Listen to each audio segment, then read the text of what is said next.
A metalloid is any chemical element which has properties in between those of metals and nonmetals, or that has a mixture of them. There is neither a standard definition of a metalloid nor complete agreement on the elements appropriately classified as such. Despite the lack of specificity, the term remains in use in the literature of chemistry. The 6 commonly recognized metalloids are boron, silicon, germanium, arsenic, antimony, and tellurium. 5 elements are less frequently classified: carbon, aluminium, selenium, polonium, and astatine. On a standard periodic table, all 11 are in a diagonal area in the p block extending from boron at the upper left to astatine at lower right, along the dividing line between metals and nonmetals shown on some periodic tables. Typical metalloids have a metallic appearance, but they are brittle and only fair conductors of electricity. Chemically, they behave mostly as nonmetals. They can form alloys with metals. Most of their other physical and chemical properties are intermediate in nature. Metalloids are usually too brittle to have any structural uses. Their compounds are used in alloys, biological agents, catalysts, flame retardants, glasses, optical storage and optoelectronics, pyrotechnics, semiconductors, and electronics. The electrical properties of silicon and germanium enabled the establishment of the semiconductor industry in the 1950s and the development of solid-state electronics from the early 1960s. The term metalloid originally referred to nonmetals. Its more recent meaning, as a category of elements with intermediate or hybrid properties, became widespread in 1940 to 1960. Metalloids sometimes are called semi-metals, a practice that has been discouraged, as the term semi-metal has a different meaning in physics than in chemistry. In physics it more specifically refers to the electronic band structure of a substance. Definitions: judgment-based. A metalloid is an element with properties in between, or that are a mixture of, those of metals and nonmetals, and which is therefore hard to classify as either a metal or a non-metal. This is a generic definition that draws on metalloid attributes consistently cited in the literature. Difficulty of categorization is a key attribute. Most elements have a mixture of metallic and non-metallic properties, and can be classified according to which set of properties is more pronounced. Only the elements that are near the margins, lacking a sufficiently clear preponderance of either metallic and non-metallic properties, are classified as metalloids. Boron, silicon, germanium, arsenic, antimony, and tellurium are recognized commonly as metalloids. Depending on the author, one or more from selenium, polonium, or astatine sometimes are added to the list. Boron sometimes is excluded by itself, or with silicon. Sometimes tellurium is not regarded as a metalloid. The inclusion of antimony, polonium, and astatine as metalloids also has been questioned.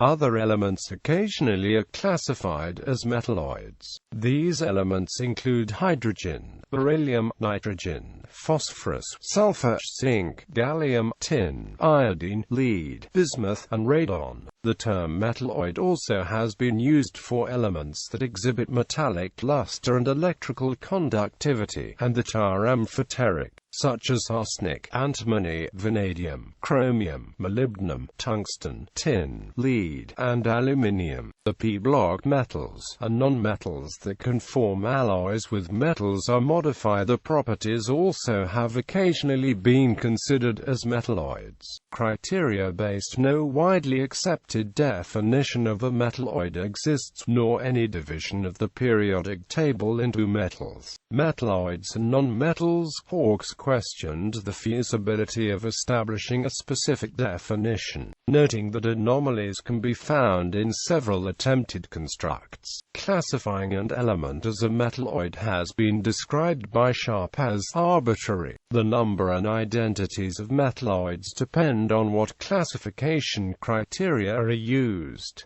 Emsley recognized 4 metalloids. James et al. Listed 12. On average, 7 elements are included in such lists. Individual classification arrangements tend to share common ground and vary in the ill-defined margins. A single quantitative criterion such as electronegativity is commonly used. Metalloids having electronegativity values from 1.8 to 1.9 to 2.2. Further examples include packing efficiency and the Goldhammer-Hertzfeld criterion ratio. The commonly recognized metalloids have packing efficiencies of between 34% and 41%. The Goldhammer-Hertzfeld ratio, roughly equal to the cube of the atomic radius divided by the molar volume, is a simple measure of how metallic an element is. The recognized metalloids having ratios from around 0.85 to 1.1 and averaging 1.0.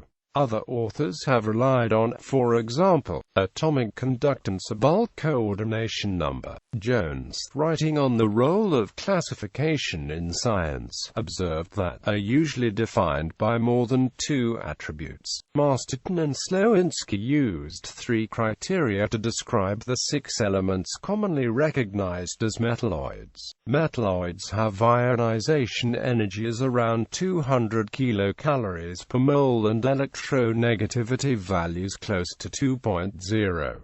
They also said that metalloids are typically semiconductors, though antimony and arsenic have electrical conductivities approaching those of metals. Selenium and polonium are suspected as not in this scheme, while the statin status is uncertain.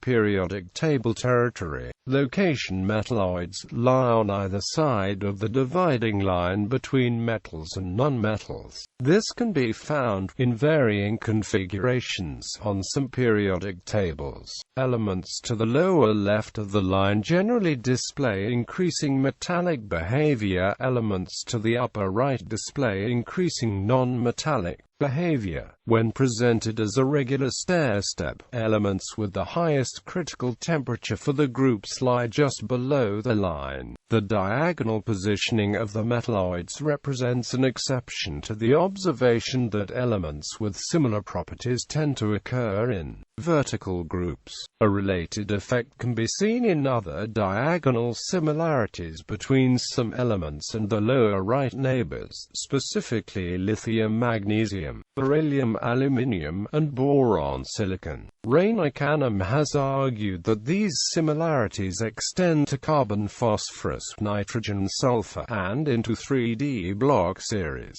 This exception arises due to competing horizontal and vertical trends in the nuclear charge. Going along a period, the nuclear charge increases with atomic number as to the number of electrons. The additional pull on outer electrons as nuclear charge increases generally outweighs the screening effect of having more electrons. With some irregularities, atoms therefore become smaller, ionization energy increases, and there is a gradual change in character across a period, from strongly metallic to weakly metallic to weakly non-metallic to strongly non-metallic elements.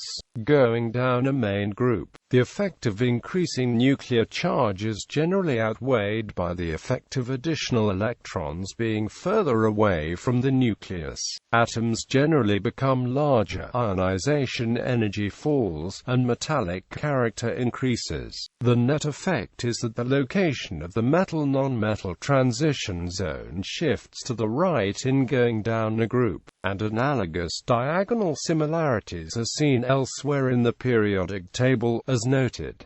Alternative treatments. Depictions of metalloids vary according to the author. Some do not classify elements bordering the metal-non-metal dividing line as metalloids, noting that a binary classification can facilitate the establishment of rules for determining bond types between metals and nonmetals. Metalloids are variously grouped, with metals regarded as nonmetals are treated as a subcategory of nonmetals. Other authors have suggested that classifying some elements as metalloids emphasizes that properties change gradually rather than abruptly as one moves across or down the periodic table. Some periodic tables distinguish elements that are metalloids and display no formal dividing line between metals and nonmetals. Metalloids are shown as occurring in a diagonal band, a diffuse region. Properties: metalloids usually look like metals but behave largely like nonmetals. Physically, they are shiny, brittle solids with intermediate to relatively good electrical conductivity and the electronic band structure of a semi-metal or semiconductor. Chemically, they mostly behave as nonmetals, have intermediate ionization energies and electronegativity values, and amphoteric or weakly acidic oxides. They can form alloys with metals. Most of their other physical and chemical properties are intermediate in nature, compared to metals and nonmetals. Characteristic properties of metals, metalloids and nonmetals are summarized in the table. Physical properties are listed in order of ease of determination. Chemical properties run from general to specific, and then to descriptive. The above table reflects the hybrid nature of metalloids. The properties of form, appearance, and behavior when mixed with metals are more like metals. Elasticity and general chemical behavior are more like nonmetals. Electrical conductivity, band structure, ionization energy, electronegativity, and oxides are intermediate between the two.